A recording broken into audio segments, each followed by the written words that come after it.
Welcome to NoteFull's YouTube TOEFL Review video series.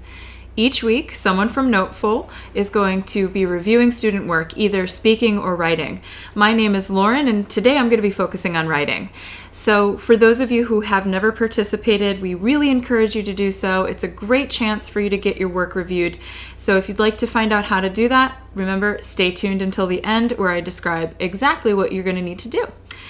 For those of you who are ready for the review, let's go ahead and get started. Okay, so this week's writing question was, should stores and businesses be open or closed on Sundays? Use details and examples to support your explanation or answer, right? And so this is a great essay question number 2. A lot of students submitted their work.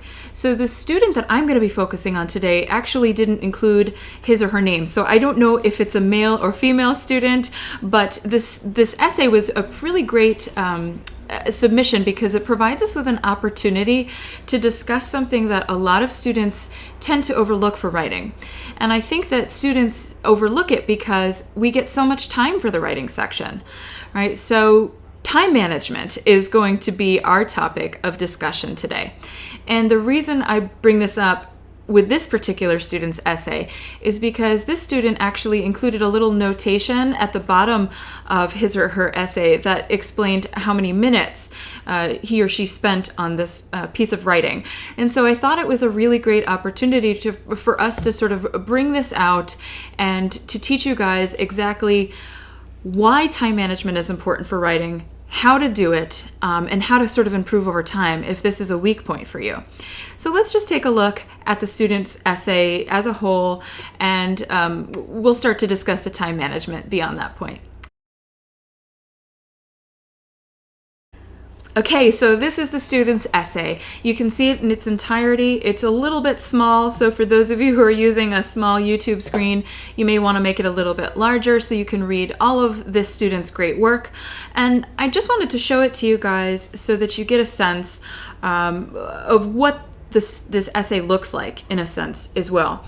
So the student wrote 377 words in 40 minutes. So we know that we only have 30 minutes. For those of you who have taken the TOEFL before, for those of you who are TOEFL pros, 30 minutes is our limit. And going beyond that, when we're trying to work under TOEFL conditions, is kind of only doing ourselves a disservice, right? Going beyond is not what we're going to be able to do for the TOEFL, so we have to be very strict about enforcing that. And this is the case for all TOEFL sections: reading, listening, speaking, writing. Time management is key. Okay, so we may know a lot of steps are involved in writing a strong essay, right? There are a lot of thoughts going on in our brain, and we have to make sure that we are being pretty structured writers and that we cross all of our T's and dot our I's, and our grammar is strong, and our spelling is precise, and our content is good, and our vocabulary is not repetitive. So there's a lot to consider. But what a lot of students miss is that a lot of the thought process that goes into our content actually takes place before we start to write. And we may have covered this in other videos, but I really wanted to repeat this again because it's so important and often forgotten. The first thing that you guys want to do when you're starting out with your essay, of course, you want to read the question. You want to understand it. Some of you may be experiencing some panic at that point where you're going, oh my gosh, I have to understand this question, and what's my example? What's my reason? So panic may set in. But what I want you to do is just understand the question being asked and identify the main topic or the global topic. Right? And this basically means, is it about education? Is it about teaching? Is it about transportation? Is it about technology? Is it about relationships? Is it about friends? Is it about, you name it, right?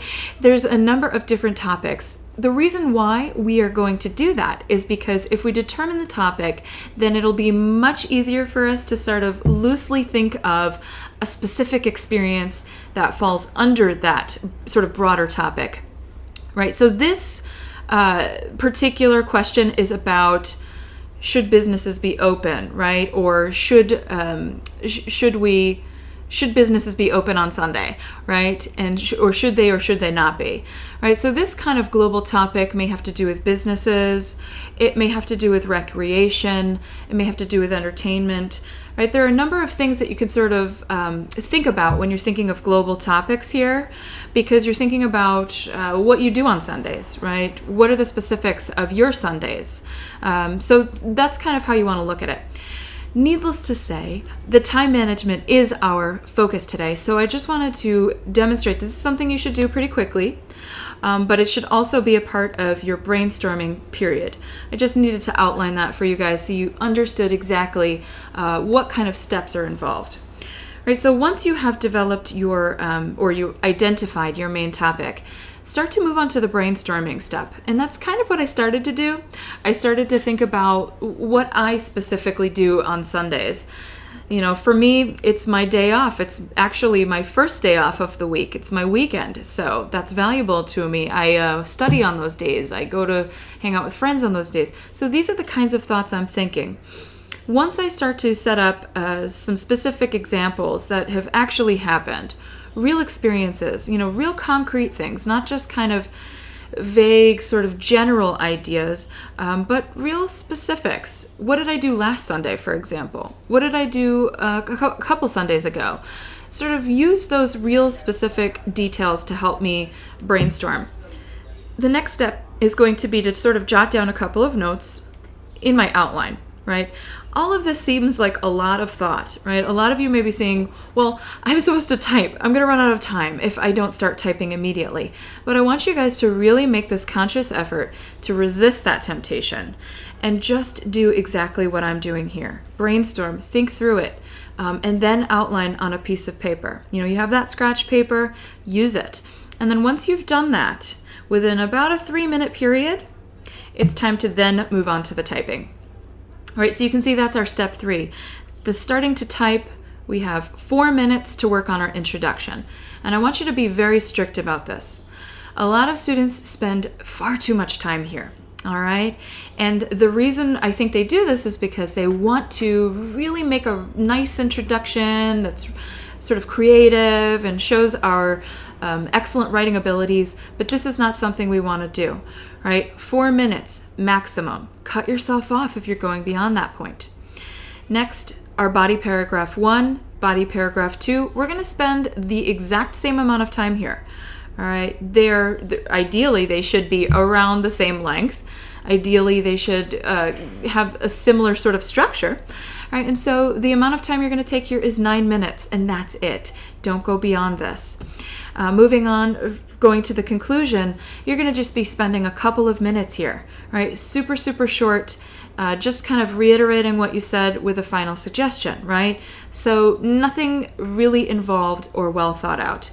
The key thing that you want to do is try to avoid some repetitive phrasing. Of course, you have to return to your answer, so there's going to be a little repetition. But don't spend any time trying to be too creative or experimenting with new English phrases, because it's really not going to be noticed by the computer raters. Finally, you have or should have just a couple more minutes, and that's going to be devoted just to proofreading and reviewing your work. A lot of students don't have time for that because they've already spent way too much time in the previous sections, and this is also very key. So do make sure you review and proofread, because this is where you're going to eliminate a lot of typos or simple grammatical problems that you know are wrong but just accidentally mistyped or just weren't able to think through. Remember, again, this is graded by a computer at first. So if you have a lot of mistakes throughout your essay, the computer graders are going to detect it.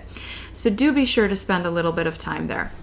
And if you're following this outline in terms of time management, you're definitely going to have that ability, right? So be precise. Okay, so now that we've reached the end, I just wanted to give this particular student some advice, and I hope that this advice is valuable to all of you as well.